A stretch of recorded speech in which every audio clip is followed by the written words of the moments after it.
Live from WSLS, this is 10 News at 6, working for you. Now at 6, a devastating loss in the hepatitis A outbreak linked to famous Anthony's. None of my family wants to eat out again. The message they now have for the Roanoke Valley. We want to give you a live look from our Virginia Tech Carilion Skycam overlooking Roanoke, where we are seeing sunny skies but windy weather conditions. Your local weather authority will explain why it won't last for long. But first, Decision 2021 is now a week out, and the race for governor is in a dead heat. 46% of voters say they support Democrat Terry McAuliffe, and 46% back Republican Glenn Youngkin, according to a new Suffolk University poll. Good evening, and thanks for joining us. I'm Brittany McGraw. And I'm John Carlin.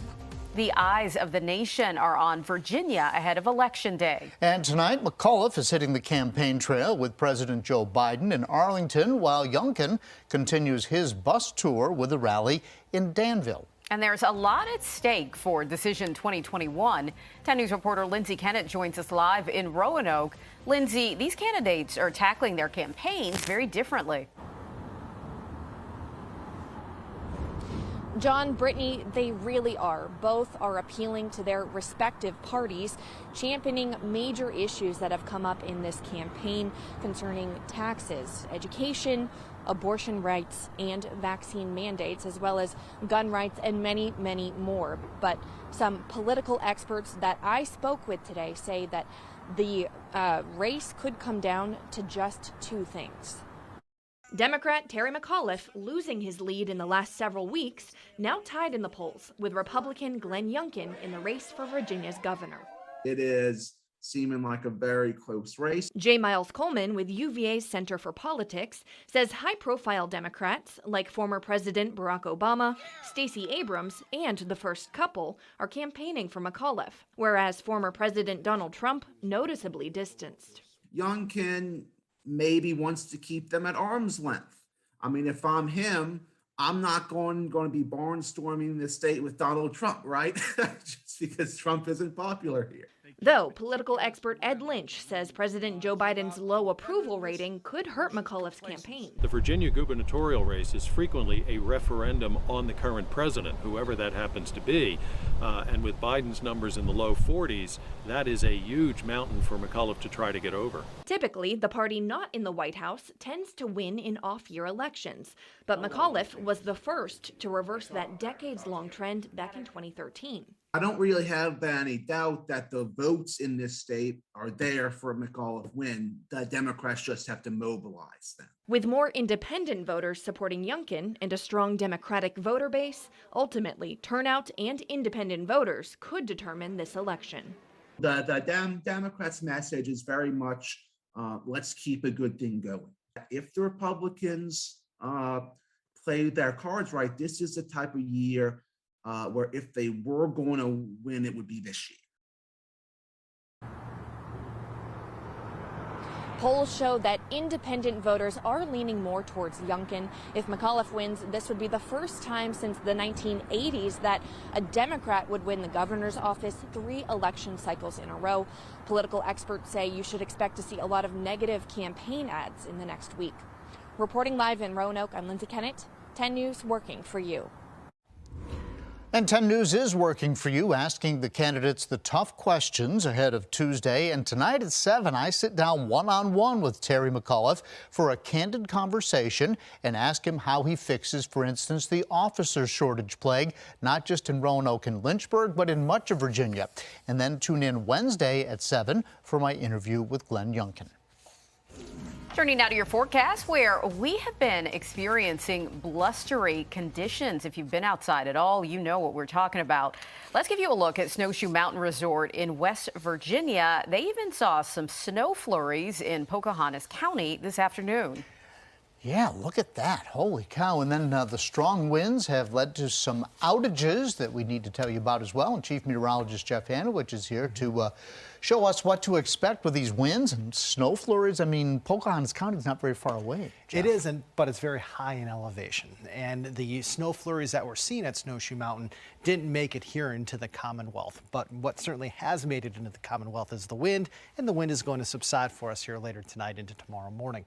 Now, I'll tell you that the radar, for the most part, dry, but we have one little shower or sprinkle right along the West Virginia state line near Craig County. Outside of that, we have seen more clouds west today and more sunshine to the east. This evening, we are looking at temperatures holding fairly steady.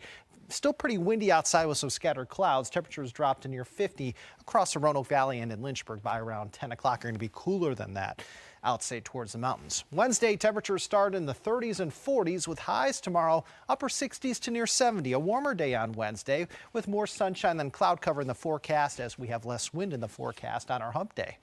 A late week storm will bring us more rain. I think the rain is heaviest Thursday night into Friday. Then we're going to dry out again by Halloween. John, Brittany. All right, thank you, Jeff. Liberty University is responding now to a lawsuit filed by a former employee. Scott Lamb claims that he was wrongfully terminated for addressing concerns about the handling of sexual assault cases on campus. In a statement, the school said, quote, "In reality, Mr. Lamb was terminated with cause as a result of a meeting about a recent review of the area under his management." Lamb's lawsuit is a transparent effort to rebuild his own reputation by shamefully playing on the goodwill of supporters of sexual assault victims. President Jerry Prevost also released a letter to the university community today denying the claims, similar to the comments he made during convocation. Prevost says that Liberty University will not tolerate Title IX violations, sexual abuse, or sexual assault in any form at any time. An uneventful breakfast run ends up being life-changing for one family. In an exclusive TV interview, 10 News reporter McKinley Struthers spoke to the daughter of a man who they say died after eating at Famous Anthony's and later tested positive for hepatitis A. It was a normal August morning. James Hamlin woke up and took his wife of 55 years to one of their favorite breakfast spots, Famous Anthony's. She has a hard time cooking now, and my dad liked to treat her, and that was the one thing that they would go do together. No one would have imagined it would famously become one of his last meals. He said he hadn't been eating much, so he wasn't feeling well. Health officials are warning of a possible hepatitis A exposure in Roanoke. We're told an employee from 3 Famous Anthony's has been diagnosed. The 75-year-old husband, father, runner, lover of his grandchildren and his country as a veteran, tested positive for hepatitis A, linked to that outbreak at the restaurant. As of tonight, VDH says 49 cases have been associated with this outbreak, 31 people have been hospitalized, and 1 has died. Mr. Hamlin. None of my family wants to eat out again. Like, everybody's scared to go anywhere because you never know what's going to happen. Dana Heston is his daughter. She is now left to take care of her mother, who is also sick with Hep A. COVID is not the only dangerous thing out there. We all have a responsibility to take care of each other, especially in food service. You can be exposed to this virus and not notice symptoms for up to 50 days. Mr. Hamlin, much like most his age, was not vaccinated against Hep A. Along with sanitation, Heston encourages everyone to get the vaccine, so her father's story is no one else's. His passing leaves a hole in our hearts, all of us. McKinley Struther, 10 News, working for you. James Hamlin's family has joined more than a dozen others who have filed lawsuits against the restaurant. We have a statement from the restaurant's attorney on WSLS.com. The Salem community is coming together to remember a fallen sailor. Dozens of people and first responders lined the streets this afternoon as a memorial motorcade escorted the body of Jimmy Buriak back home. The Salem High School and Roanoke College graduate died during a Navy helicopter crash last month. Local veterans and community members who attended say they felt it important that they show respect for his service. It could have been any of us during training or those who've actually gone into battle, and it's just very important that we honor this young man when he comes back to Salem. Roanoke College is also planning a remembrance ceremony for this weekend. A new kind of outdoor perspective, the unique opportunity one community is offering to stay active. Plus, there have been a lot of bear sightings near McAfee Knob, the one thing that hikers along this popular trail need to keep in mind. A warning tonight for hikers. Bear activity is on the rise near McAfee Knob over in Catawba. According to the Roanoke Appalachian Trail Club, it's because of the large amount of food and garbage that's being left behind by hikers. Litter causes the large animals to become more comfortable around humans. It attracts them. It leads to dangerous situations. And it's also a huge mess for volunteers to clean up. So they're asking hikers to store food properly, clean up your camping areas, and follow the leave no trace principles on the Appalachian Trail. The days are getting shorter, but the fun goes into the night in Franklin County. November night hikes begin next week. Every Tuesday in November, you can take a guided hike at night in Wade Park. The hikes are about 2.5 miles. It's $15 for 5 hikes or $5 for 1. It starts at 6 p.m. Organizers say it's perfect for those needing accountability partners. It's just an opportunity to get folks out to experience the trails at night, especially now that the days are getting so short. It's hard to get motivated. So we want to give folks opportunity, make it easily accessible to come out and stay healthy and enjoy the parks in the evening time. Registration ends October 31st. Remember to bring a flashlight when you hike. Your local weather authority, always watching and tracking for you from the JES Weather Center. Hot off the presses, the National Weather Service has concluded its survey in Halifax County. The storm survey, well, they're saying this was not a tornado last evening. However, look at this. They're saying 115-mile-per-hour winds came along with those storms that impacted areas in and around South Boston last night. Thankfully, no injuries were reported. We had homes damaged and trees uprooted. Again, even though this was not a tornado, this was straight-line winds.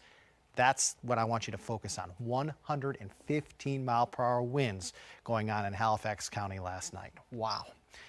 Behind this front, we have turned windy today. We have had the strongest wind gusts right along the 220 corridor, going from Hot Springs south into the Roanoke Valley south into Martinsville, where we had wind gusts over 35 miles per hour. So it has certainly been windy outside. The winds are going to stay strong through the evening until 11 o'clock. We do have a wind advisory for these areas shaded in brown. This is for parts of the NRV, parts of the Highlands, and for the Roanoke Valley. Downlimbs are possible. We've had reports of some downed trees in Franklin County, and spotty power outages are possible as well. Here's some good news. Heading into tomorrow, the winds are going to weaken. It might still be a little breezy in the morning, but by the afternoon, we're looking at sustained winds roughly 4 to 8 miles per hour. So the winds will die down here pretty soon. The satellite and radar composite showing most of the rain staying north of us today towards New England. We may have had a stray shower or two around towards the mountains today, but high pressure starting to build in. But I can tell you, with more rain headed our way, we need to look at what amount of rain has already fallen. And areas along and east of the Parkway so far this week have seen the most amount of rain.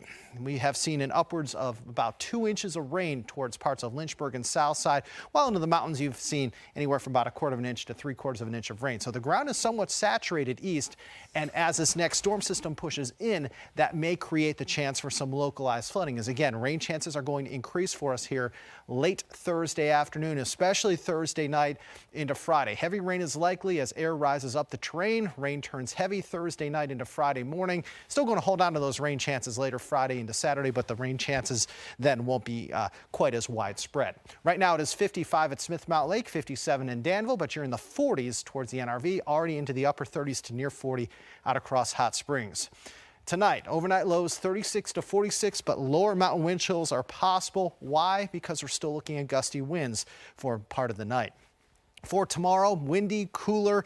I should say tomorrow we're looking at more sunshine with temperatures in the mountains in the 60s. Outside the mountains, we're looking at temperatures in the 70s.